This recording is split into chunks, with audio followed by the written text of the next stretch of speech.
తాడేపల్లిలో సజ్జల రామకృష్ణారెడ్డి మీడియాతో మాట్లాడుతున్నారు. ఇప్పుడు ఆ లైవ్ చూద్దాం. కొనసాగించడం ఎందుకంటే అవన్నీ కూడా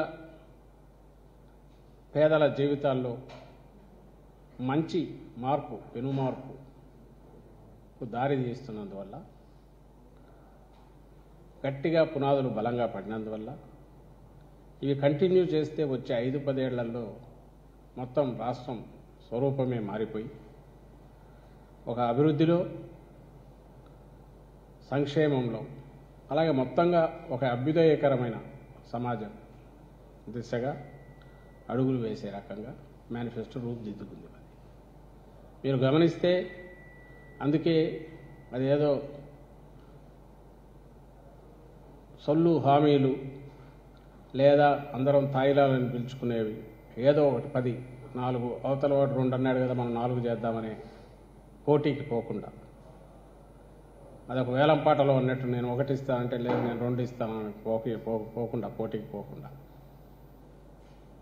పూర్తిగా నేల మీద నిలబడి ఓ బాధ్యతాయుతమైన రాజకీయ పార్టీగా వైఎస్ఆర్ కాంగ్రెస్ పార్టీ, ఓ బాధ్యతాయుతమైన రాజకీయ నేతగా జగన్మోహన్ రెడ్డి గారు ఈ మేనిఫెస్టోను మొన్న రిలీజ్ చేశారు.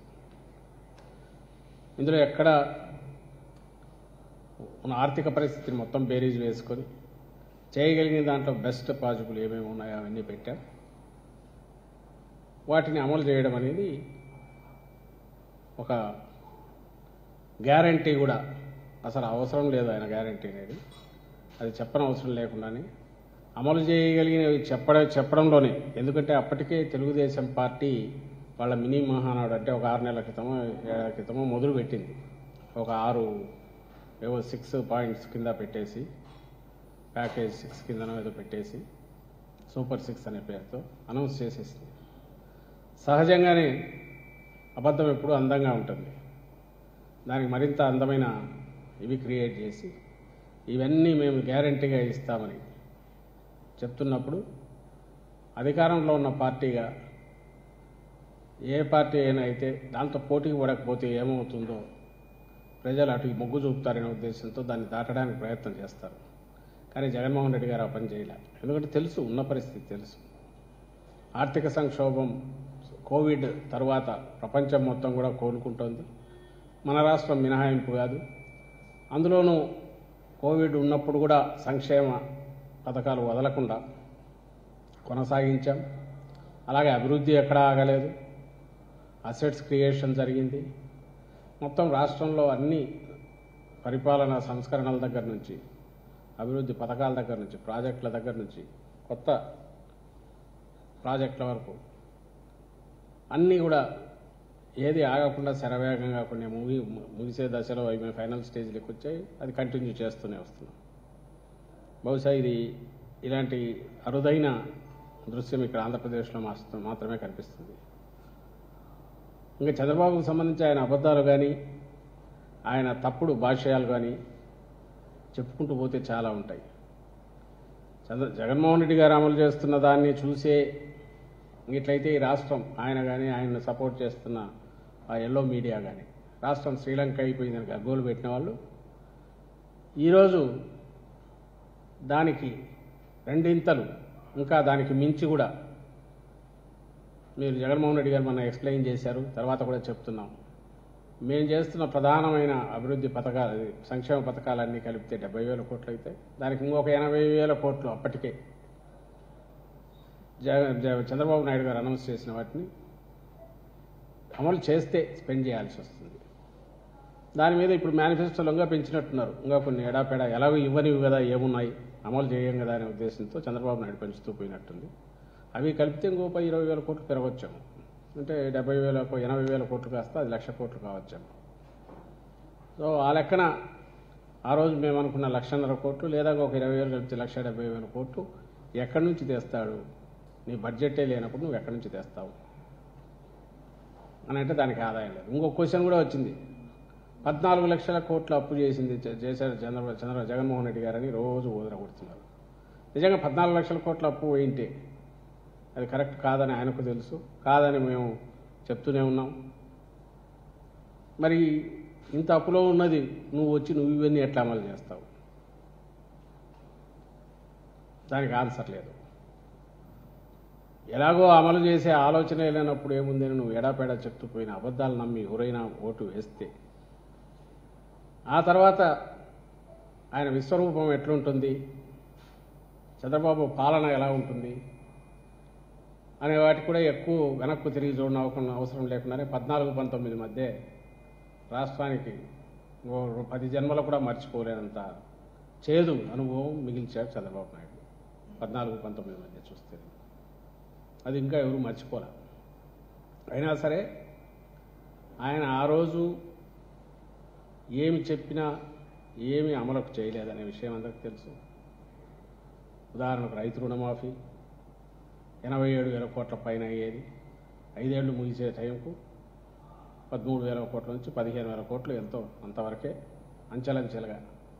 ఈలోగా దానికి మించిన వడ్డీల రూపంలో రైతులు మునిగినారు. ఈయన మాట నమ్మి రుణమాఫీ అంటే అది రుణం తిరిగి చెల్లించవద్దు, మీరు ఎవరు కట్టొద్దు నేనున్నానని చెప్పినందువల్ల కట్టనందువల్ల పీనల్ ఇంట్రెస్ట్ పడి అది కొన్ని వేల కోట్లు దాదాపు ఇంత అయింటుందేమో తెలిసి సున్నా వడ్డీ అప్లై కాలేదు, పీనల్ ఇంట్రెస్ట్ పడినాయి. అంతా చేస్తే ఈయన ఇచ్చింది ఇన్స్టాల్మెంట్స్లో ఇచ్చాడు. ఆ తర్వాత పెట్టిన షరతులు మీ అందరికి గుర్తుంటాయి. వడపోత ప్రకటనల్లో ఏమో బంగారం రుణాలు కూడా ఇస్తానని, మీ బంగారం మీకు ఇంటికి తిరిగి వస్తుందన్న పెద్ద మనిషి ఆఖరికి వచ్చేసరికి అవన్నీ తీసేసి దానికి ఎక్కడ లేని ప్రపంచంలో లేని షరతులు అన్నీ పెట్టి ఆఖరికి ఇచ్చింది ఎంత 13,000-14,000 కోట్లు. నిజంగా అది రాకపోతే ఈయన అది అనౌన్స్ చేయకపోతే రైతులు వాళ్ళ లోన్ వాళ్ళు సరిగా కట్టుకొని ఉండేవాళ్ళు. దానివల్ల సున్నా వడ్డీ అప్లై అయ్యి మిగులు ఉండేది. ఇప్పుడు ఏమైందయ్యా, చంద్రబాబు నాయుడు ఇచ్చిన రుణమాఫీ ఆ 15,000 కోట్లతో ఉంటే బహుశా ఆ సున్నా వడ్డీ దీనికి సంబంధించిన కాంపెన్సేషన్ ఏమైనా వస్తే వచ్చిందేమో. ఇంకా డాక్రా వాళ్ళైతే మరీ ఎందుకంటే వాళ్ళకేమి ఇవ్వలే.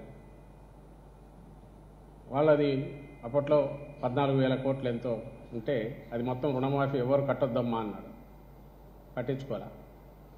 అది మేము వచ్చేసరికి 26,000 కోట్లు అయింది. ఈలోగా డ్వాక్రా మహిళా సంఘాలే ఎత్తిపోయాయి మొత్తం ఎప్పుడు లేనంతగా ఎన్పిఏలు అయినాయి. అవి సున్నా వడ్డీ ఎగిరిపోయింది. అసలు ఇవ్వలే, సున్నా వడ్డీ ఇవ్వలేదు. పైగా మీరు మర్చిపోండి నేను కడతాననేది అది కట్టలేదు.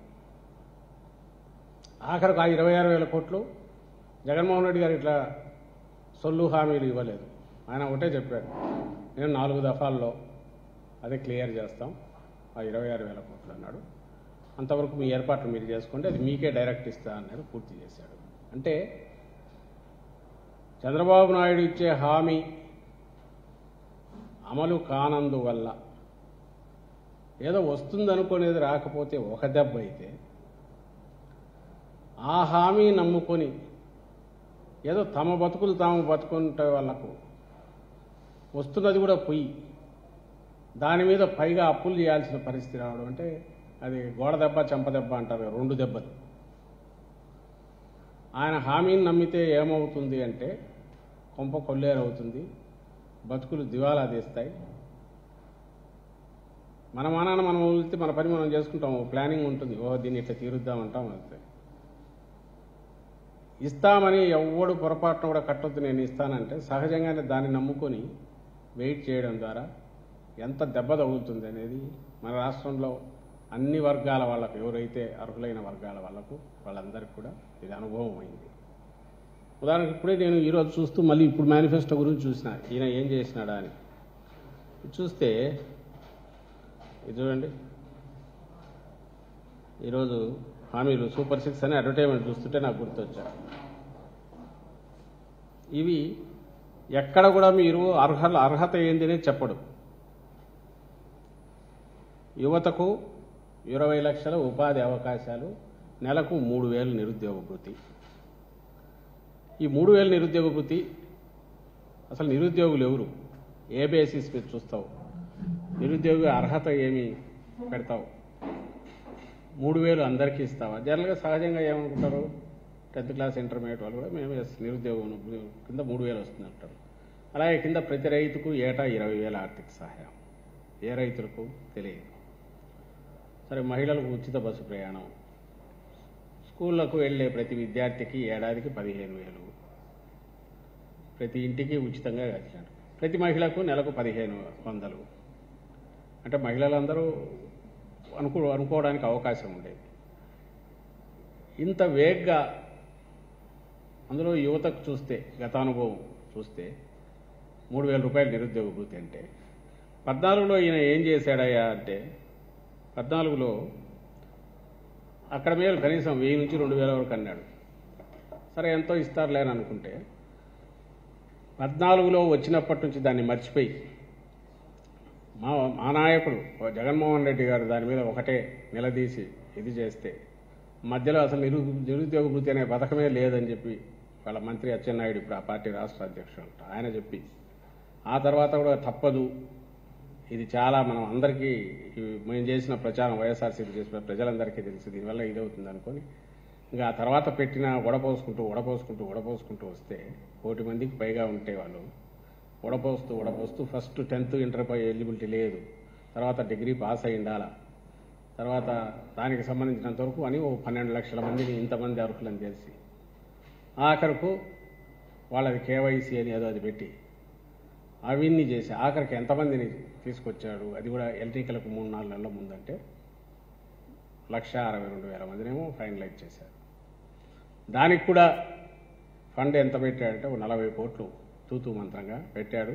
అది కూడా నాకు తెలిసి ఎన్నికల వరకు అది వచ్చిందో లేదో కూడా నాకు అనుమానమే. 1,62,000 దాంట్లో కూడా ఇంకా ఎంతమందిని కూడా పోసాడో తెలియదు.